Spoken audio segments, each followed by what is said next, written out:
두 분이 잘 만나는 모습을 기대하면서 다음 주제로 좀 넘어가 보죠. 어제 열린 교육사회 문화 분야 대정부 질문에서 한덕수 국무총리와 고민정 민주당 의원이 설전을 벌였는데 그 후폭풍이 계속되고 있습니다. 당시 상황 영상으로 먼저 보고 가겠습니다.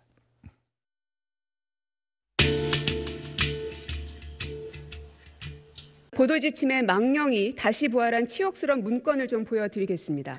방송사 지방선거기획단 구성 실태 및 고려사항이라는 제목으로 2010년에 국정원에서 작성된 문건입니다. 제가 그 자료의 진정성이라 할까 또는 그 일종의 진실한 그러한 문서로서의 서류인지에 대해서 저한테는 아무런 정보가 없습니다. 제가 지금 말씀드리지 않았습니까? 국정원에서 작성된 문건이라고요. 의원님께서 말씀하셨다고 제가 꼭 믿어야 할 그러한 책임은 없는 거 아닙니까? 그러면은 제가 여기서 허위 문건을 국무총리에게 보여주고 질문했다고 생각하시는 겁니까? 우리 국회법에 보면 48시간 이전에 그 요지를 국회의장한테 전달하고 국회의장은 48시간 이전에 관련되는 자에게 전달해야 된다. 이렇게 되어 있습니다. 지금 말씀하시는 저 서류와 관련된 거 단 한 번도 48시간 이전에 저한테 전달이 된 바가 없습니다. 국회법을 보십시오, 의원님. 국회법을 좀 보세요. 국회법을 좀 보시라고요. 지금 싸우자고 여기 나왔습니까? 이 문건은 6.2 지방선거를 앞두고 2010년 1월에 홍보수석실에서 요청사항으로 되어 있습니다. 2010년 당시에 홍보수석 누굽니까?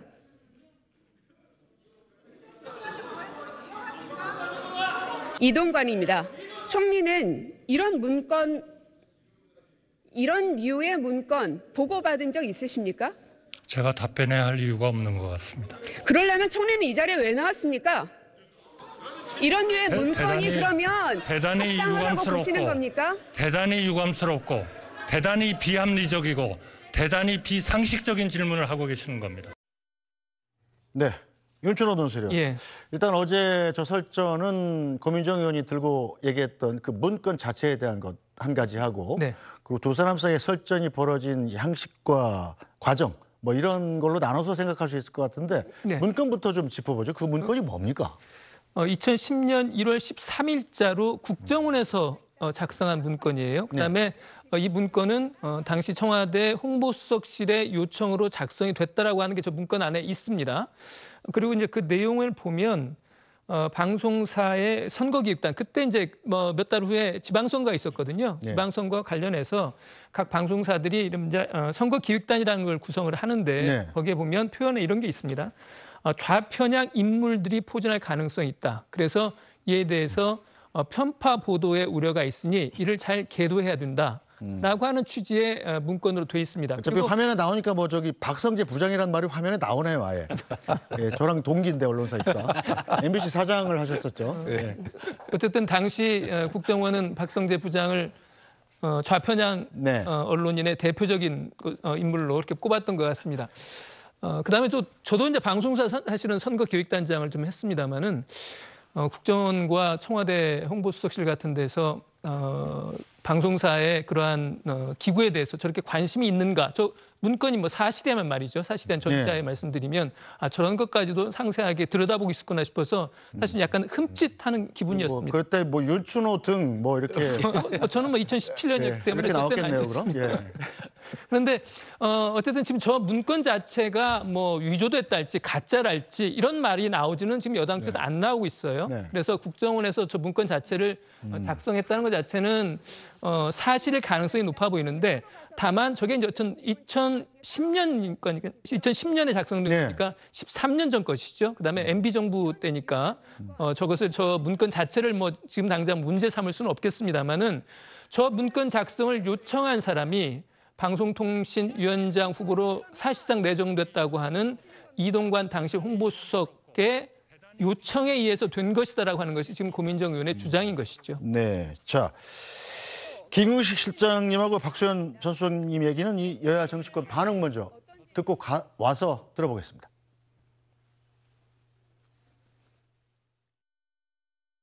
한덕수 총리님도 답변을 안 하겠다는 것이 아니라 오늘 처음 보는 문서이니 여기에 대한 진위 여부 등을 파악하고 다음 대정부 질의 등에서 답변을 하겠다고 하지 않았습니까?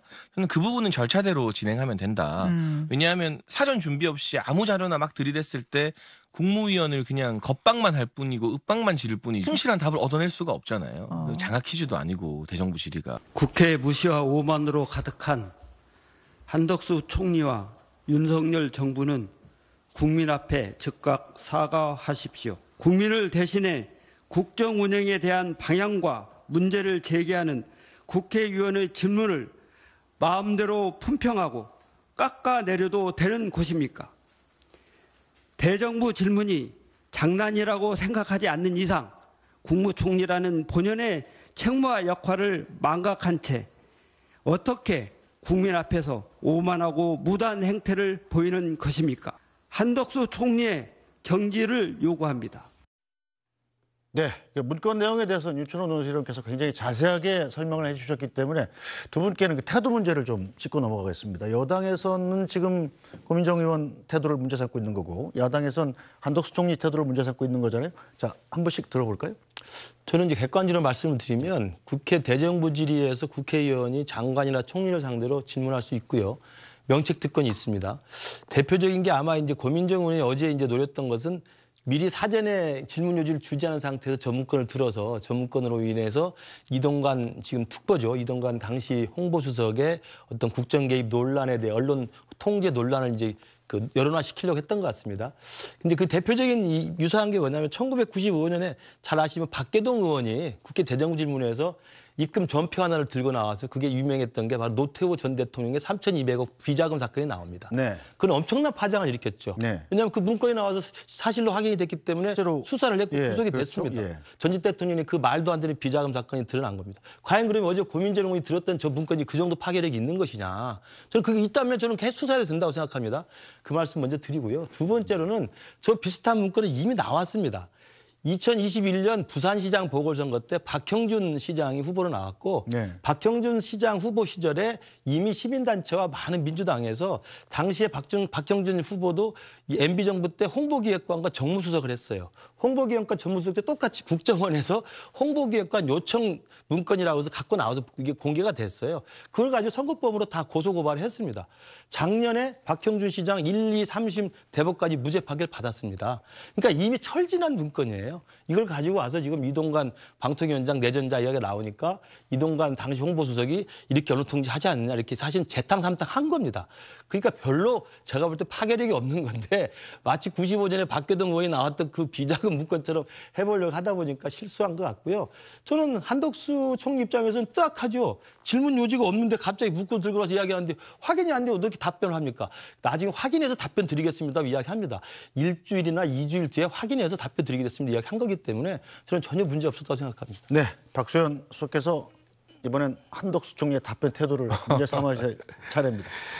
그러니까 결과적으로 한덕수 총리가 확인해서 답변 드리겠다라고 한 답변을 어느 시점에 했는가가 이제 문제일 텐데요. 아니 국회가 어떤 데입니까? 국민의 모든 그 궁금증을 다 질문할 수 있고 국회의원은 여야를 떠나서 국민을 대변하는 자리죠. 그리고 정부는 그 설사 국회법의 그 요지를 뭐 몇 시간 48시간 전에 냈든 안 냈든 저도 국회의원을 했고 대정부 질문을 해봤습니다만 하다 보면 그 질문 요지를 내지 못한 질문을 현장에서 할 수도 있는 것이죠. 그런데 마치 짜고 치는 고스톱입니까? 그런 것이 아니라 국정을 책임지고 있는 국무총리는 거기에 대해서 알 수 있는 없더라도 최선을 다해서 답변을 해야 되고 또 국회의원이 현장에 그런 질문을 하더라도 최선을 다해 답변을 해야 되는 것이지 국회의원에 대한 답변이 국민에 대한 답변이거든요. 그래서 저런 답변 태도는 오히려 국민을 어떤 국정을 책임지고 있는 총리로서 적합지 않다라는 생각을 가지고 있고요. 그리고 이 문건이 뭐 철진한 것이다. 다 좋습니다. 좋은데 이동관 지금 그 특보입니까? 이분이 저와 똑같은 경력을 가지고 있어요. 가서 청와대 대변인과 홍보수석을 했죠. 근데 모르겠어요. 제가 대변인과 홍보수석 할 때 청와대 출입하던 기자님들이 어떤 생각을 가지고 있을지 모르지만 저는 이런 어떤 생각도 해본 적도 없고 정말로 항상 뭔가 매일 부족하다는 생각으로 열심히 설명했고 소통했고 했는데 만약에 아까 윤춘호 위원 말씀하셨습니다만 언론은 국민입니다. 그렇기 때문에 어떤 정권에 불리하든 유리하든 이런 걸 따지지 말고 솔직하게 기자님들을 통해서 언론인을 통해서 국민과 소통하겠다는 그런 자세를 가져야 하는데 어떤 것을 칸막이 치고 하겠다는 이런 자세는 만약 저 문건이 사실이라면 매우 부적절한 것이고요. 네. 예, 하여튼 뭐 그런 부분들에 대해서 우리가 좀 언론을 대하는 태도가 좀 여야 할 것 없이 다 변해야 되겠다는 네. 생각을 합니다. 자, 한덕수 총리가 답변을 거부한 거 근거로 들은 것은 바로 국회법입니다. 조금 전에 화면에 한번 나왔었는데 잠깐 다시 넣어주실래요? 국회법 제122조의 2 실항입니다. 대정부 질문을 하려는 의원은 질문 요지서를 구체적으로 작성하여 의장에게 제출해야 하며 늦어도 48시간 전까지 질문 요지서가 정부에 도달되도록 송부해야 한다. 자, 여기에 대해서 구민정 의원은 오늘 아침 기자회견을 열어서 반박을 했습니다. 영상으로 보고 가겠습니다. 어제 대정부 질문에서 공개한 보도지침 선거 개입 문건은 2020년 11월 대법원이 국정원의 사찰 정보 공개를 결정함에 따라 사찰 피해자들이 국정원에 정보 공개 청구를 해 합법적으로 받은 문건이고 이를 전달받아 어제 대정부 질문에서 공개한 것입니다. 제가 대정부 질문 48시간 전 질문 요지서를 국회의원과에 제출했음에도 불구하고 보도지침 선거 개입 문건이 요지서에 포함되어 있지 않다는 이유로 국회법 위반이라고 주장을 하고 답변을 거부한 것은 국회법에 대한 의도적 오도기자 궤변입니다. 한 총리의 주장대로라면 국회의원은 정부와 미리 구체적인 질문과 자료를 모두 보내 잘 짜여진 시나리오에 따라서 쇼를 하라는 것입니까? 네, 윤준호 논설위원. 국회법은 한 가지인데 한 총리와 의원의 서로 해석이 좀 다르군요. 우리 박수현 전 수석님은 이제 의원을 하셨으니까 이 규정을 잘 알고 계시는지 모르겠지만 저는 사실은 이러한 국회법 조항이 있다고 하는 것을 제가 과문해서인지는 모르겠습니다만은 이번에야 알게 됐습니다. 대부분의 물론 이제 국회 대정부 질의에서 이러한 규정을 둔 것은 답변을 하는 국무위원들로부터 성실한 그다음에 국민들에게 정보가 될 수 있는 그런 답변을 제대로 얻어내기 위해서 이런 조항이 있는 것으로 이해를 하고요. 그다음에 꼭 필요한 조항일 거라는 생각이 듭니다만은 그렇다고 해서 이러한 형식을 갖추지 않았다고 해서 나는 답변 못해 라고 하는 이러한 총리의 태도도 그렇게 보기 좋은 것 같지는 않아요. 그리고 역대 총리들이 질문하는 의원들하고 많이 사실은 저런 어떤 말싸움이라고 그럴까요? 어떤 격앙된 그런 태도들을 보여준 선례가 종종 있습니다. 이해찬 전 총리도 그랬었고요. 종종 그런 모습이 있었지만은 그렇다고 그래서 사전에 48시간 전에 내 질문 요지를 못 받았기 때문에 난 못해라고 하는 답변을 하는 총리는 제가 못 봤던 것 같습니다. 어제 한덕수 총리의 자세를 보면서 저는 그런 생각이 들었어요. 이분이 약간 감정적으로 화가 나 있구나 하는 생각도 들었고 또 한편으로는 상당히 의도적인 태도 같다는 생각이 들었습니다. 그것은 달리 말씀드리면 야당 의원들과 각을 세우고 뭔가 싸우는 총리의 모습, 앞에 나서는 어떤 총리의 모습 이런 것들을 보여주기 위한, 연출하기 위한 어떤 그런 노력 같은 것은 아닌가 하는 그런 생각도 좀 들었어요. 네, 한 총리의 태도까지 짚어주셨는데 이게 일단 잠깐만 말씀드리면 고민정 의원의 기자회견 내용을 보면 요지는 그러니까 저도 국회의원 할 때 보면 저거를 왜 내야 되지? 라고 자존심이 너무 상해요. 그런데 좀 윤춘호 의원 말씀대로 국민 앞에 정확한 더 자세한 설명을 듣기 위해서 국민을 위해서 낸다고 생각하고 내죠. 네. 아마 고민정 의원 얘기에 의하면 그런 제목은 냈을 거예요. 그런데 그 문건까지 안 냈다고 총리가 저렇게 타박하는 것은 총리답지 못한 태도라는 생각이 듭니다. 네. 자, 그렇다 문건을 안 냈다고 해서 그 질문에 대답하지 못하는 건 아니지 않느냐는. 그렇죠. 그러니까 저도 이 부분에 대해서는 말씀하신 것처럼 국무위원이나 총리가 미리 준비를 성실하게 답변을 준비해야 되기 때문에 사전에 요지를 받아서 준비를 해야 되지 않겠어요? 장학 기재가 아니니까. 그러면 요지를 보낸다는 게 뭐 일일이 다 보내겠습니까? 예를 들면 이게 뭉퉁뭉퉁해서 보내겠죠. 이번 제가 할 질의는 이동관 방통위원장 내정자에 대한 언론 통제 의혹에 대해서 질문하겠습니다. 이렇게 할 수 있죠. 충분히 그 정도 낼 수 있다고 봅니다. 아마 그렇게 냈을 겁니다. 고민정은 냈다고 하는 거죠. 의원가를 통해 냈겠죠. 그러나 저 문건을 들이밀 거라고 생각을 못한 거잖아요. 그러니까 문건을 보여주면서 이거 어떻게 생각합니까? 이게 뭡니까? 물어보니까 진위 여부도 알 수가 없고 네. 거기서 답변할 수가 없지 않습니까? 그러다 보니까 일주일 뒤에 일주일이나 2주일 뒤에 확인하고 답변 드리겠습니다 한 거예요. 그 와중에 이제 호통이 쳐지고 소리가 나니까 저도 이게 국회법에 따라서 처음 보는 거라 말씀드릴 수 없다는 이야기가 언쟁이 된 거거든요. 그러니까 저는 이게 큰 문제가 있었던 건 아니고 저 문건이 제가 말씀드린 박교동 의원의 비자금 문건처럼 그런 거라면 뭐 저기 아무거나 해도 저건 뭐 국민들 다 따져봐야 되는 거지만 이미 다 나왔던 문건입니다. 제가 말씀드린 것처럼 박형준 시장 선거 때 다 나왔던 문건이기 때문에 그걸 가지고 마치 무슨 큰 건 하듯이 했다가 이게 실패한 거기 때문에 한덕수 총리는 저는 그 점잖은 분이 저 정도 했으면 저는 굉장히 점잖게 잘 대응했다고 생각합니다. 네, 자 조금 전에 윤춘호 의원도 지적하셨습니다만 한덕수 총리의 이 답변 태도나 자세가 예전과는 많이 달라졌다 이런 생각이 들던데 박수현 씨도 그렇게 느끼셨나요? 저도 그렇게 느끼는데요. 총리 부재설 도대체 뭘 하고 있지? 라고 하는 이제 그런 여론의 어떤 압박이나 이런 것도 총리도 잘 느끼고 계시겠죠. 그런 측면에서 보면 뭔가 대변하고 있다. 뭐 대통령이 드라이브를 걸고 있는 여러 가지에 대해 국정에 대해서 총리 역할을 해야 되겠다는 이런 부담감을 느꼈을 것입니다. 그런 측면에서 더구나 굉장히 민감한 인사 문제, 여야가 충돌하고 있는 인사 문제에 대해서 총리로서 대통령실을 대신해서 정말 한번 역할을 해야 되겠다라고 하는 그런 부담감도 있었겠죠. 그러나 노무현 정부 때 총리를 지내셨고 그 국가의 원로로서 다시 총리로 부담감을 가지고 총리가 임용되신 분이신데 그런 정도 분이라면 정말 국민 통합에 걸맞는 답변들을 통해서 그렇게 윤석열 정부의 그 국정 운영을 안정적으로 뒷받침할 수 있는 그런 방법을 좀 지혜롭게 택하시는 것이 맞지, 저렇게 야당 국회의원과 저렇게 설전을 통해서 어떤 총리로서 역할을 부각하려고 하는 저런 태도는 그 오래된 연륜을 가진 분답지 않다라는 생각을 하면서 좀 씁쓸합니다. 네, 자 김근식 교수님.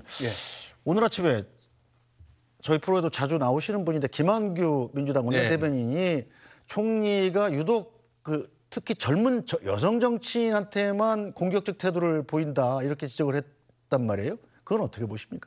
그건 저는 김한규 의원 저도 참 좋아하는 후배고 참 총망받는 민주당의 의원이라고 생각하는데 그걸 꼬집어서 그렇게 말할 필요는 없었다고 생각합니다. 오히려 김한규 의원이 그 이야기를 하니까 그랬나 하고 찾아보게 되거든요. 저는 그걸 왜 했는지 잘 기억이 잘 나지 않는데 제가 볼 때는 김한규 의원으로서는 적절치 못한 굳이 할 필요가 없는 발언이었다고 생각합니다. 굳이 따져보니까 이번에 대정부 질문할 때 한덕수 총리가 아까 말씀하신 것처럼 기존과는 달리 조금 더 강한 이제 모습으로 대응을 해준 모습은 있었어요. 근데 보니까 뭐 유독 여성 의원들한테 했다고 지금 뭐 분석을 하신 것 같은데 그게 공교롭게 그렇게 됐을 수도 있겠습니다만 그게 무슨 특정한 어떤 의도를 가지고 또 뭐 남녀에 대한 어떤 차별적 시선을 가지고 했겠습니까? 있을 수 없는 일이죠. 저는 김한규 의원이 그런 걸 꼭 집어서 말한 것이 오히려 이 국제에 대한 뉴스 브리핑에서 우리 편협하게 질문을 하시게 되지 않습니까? 이게 오히려 국민들만 긁어부스럼을 만들게 좀 되는 것 같습니다. 알겠습니다. 자 윤춘호 논설위원. 네. 자 이제 문건의 주인공이 된 이동관 특보 관련해서 이동관 특보가 여러 논란이 일어나니까 장문의 해명문을 내서 그게 또 보도가 많이 되지 않았습니까? 네. 그런데도 불구하고 민주당은 계속 공세의 고삐를 늦추지 않고 있죠. 그렇습니다. 사실은 이제 이동관 특보 자녀의 학폭 문제 이것은 뭐 며칠 계속된 뉴스이기 때문에 제가 여기서 상세하게 그걸 다시 말씀드릴 필요는 없을 것 같아요. 다만 이동관 특보의 뭐 방통위원장 내정은 뭐 거의 뭐 기정사실인 것처럼 정치권에서는 이제 받아들이는 것 같아요. 그렇다고 그러면 당연히 이제 청문회를 할 텐데 청문회에서 저는 가장 핵심적인 문제가 이걸 거라고 생각합니다. 학폭 문제에서 가장 중요한 문제는 당사자들끼리 뭐 누가 때리고 맞았다라고 하는 문제 물론 중요하고요. 그걸 학교에서 어떻게 처리했느냐도 중요한 문제입니다. 그런데 사실 국민들이 더 민감하게 반응하는 문제는 그 가해자라고 하는 학생의 부모가 어떤 권력이나 금력이나 뭐가 됐든 이런 걸 이용해서 그 학폭 사실이 있었다고 하면 그런 학폭 사실을 왜곡하거나 은폐하려고 하는 하는 그런 시도가 있었겠느냐. 있었다고 하면 그게 정말 큰 문제가 되는 거거든요. 지난번에 했던 정순신 전 검사의 학폭 문제가 국민적인 분노를 사고 그를 막기 위한 법안까지 만들어진 것도 사실은 아버지가 그런 사실을 왜곡시키고 숨기려고 하고 그 사실관계를 바꾸려고 했기 때문에 그랬던 거 아니겠습니까? 그런 맥락에서 보면 가장 저는 청문회에서 관심 있게 봐야 될 대목은 이동관 당시 홍보수석이 당시 하나제 김승유 이사장한테 전화를 했다는 거 아닙니까? 뭐 서로 통화 사실은 인정한 거죠. 그 자체를 부인하는 건 아니잖아요. 그러면 그 통화한 의도가 뭐였을까?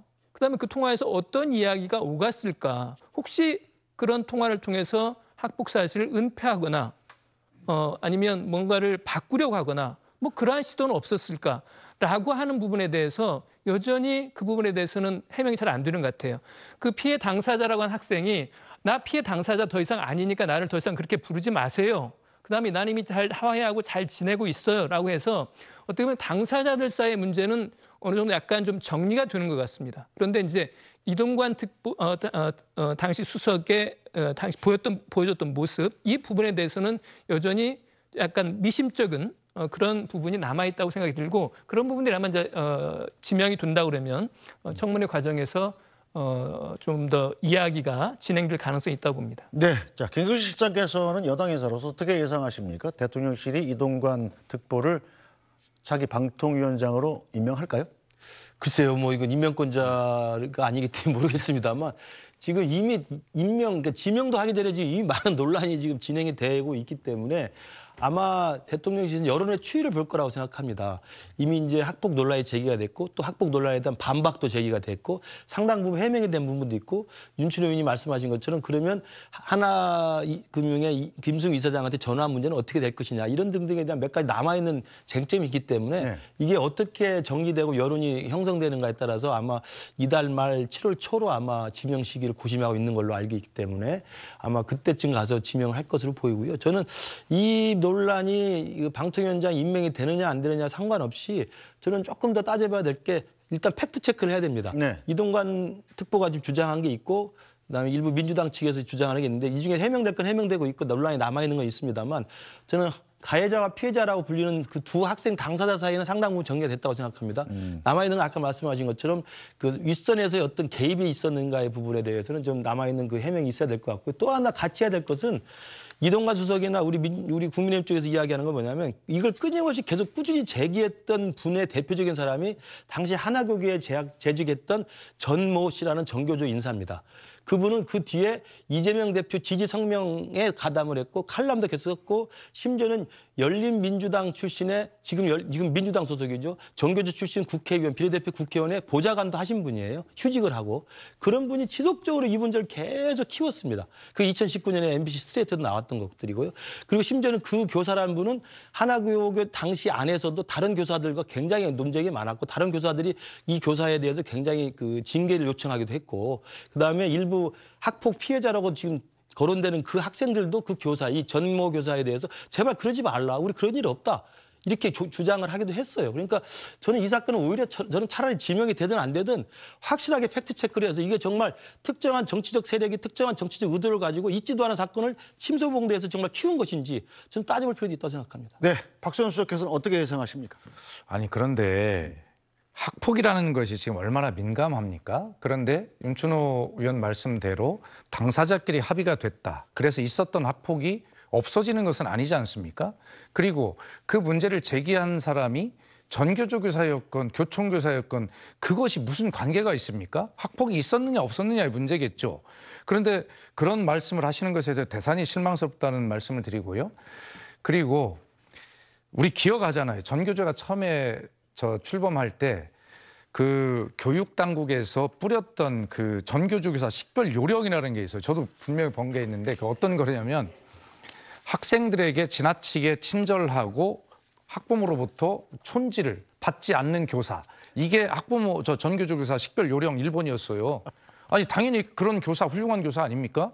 그리고 지금 김근식 교수가 말씀하시는 거 이 전교조 교사였다라고 하는 그 자체를 이야기하시는 것도 이해가 안 되지만 이분은 국회에 나와서도 물어봤어요. 국민의힘 지금 소속 의원이 당신 전교조 교사 아니냐 그랬을 때 저는 교총 소속인데요.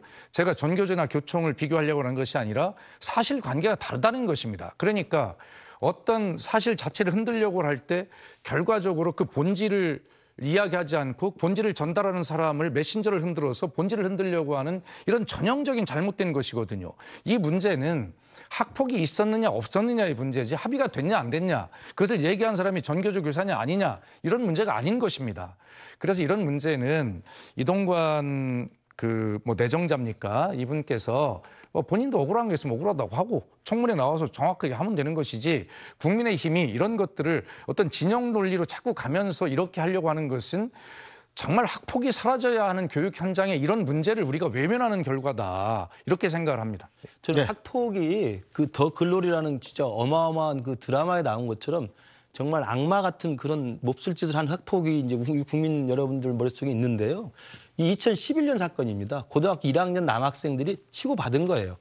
그러니까 우리 다 성장기를 거쳤습니다만 피 끓는 청춘 고등학생들이 치고받은 사건인지 정말 더 글로리에 나온 것처럼 다수의 이 힘 있는 자들이 정말 힘없는 사람을 집단으로 괴롭히면서 정말 악마 같은 짓을 했는지 이건 구분해야 된다는 겁니다. 근데 제가 듣기로는 지금 어저께 입장을 냈습니다만 피해자로 지목된 학생도 같이 싸운 거다. 내가 무작정 맞았다고 이야기하지 마세요. 나도 때렸습니다라고 이야기를 한 겁니다. 그 사건이라고 한다면 이게 전혀 다른 거예요. 전혀 다른 학폭인데 물리적 충돌이 있다고 해서 학폭이 되는 게 아니죠. 그러면 전혀 다른 범주가 다른 학폭인데 이것을 마치 악마화된 학폭으로 키워나가는 그 중심에 전모교사라는 분이 있다는 걸 제가 말씀을 드리는 겁니다. 저는 이걸 그래서 정말 대통령께서 지명하셔서 청문회에서 따져봤으면 좋겠어요. 이참에 말씀하신 정교조 1980년대 정교조는 위대했습니다. 훌륭했습니다.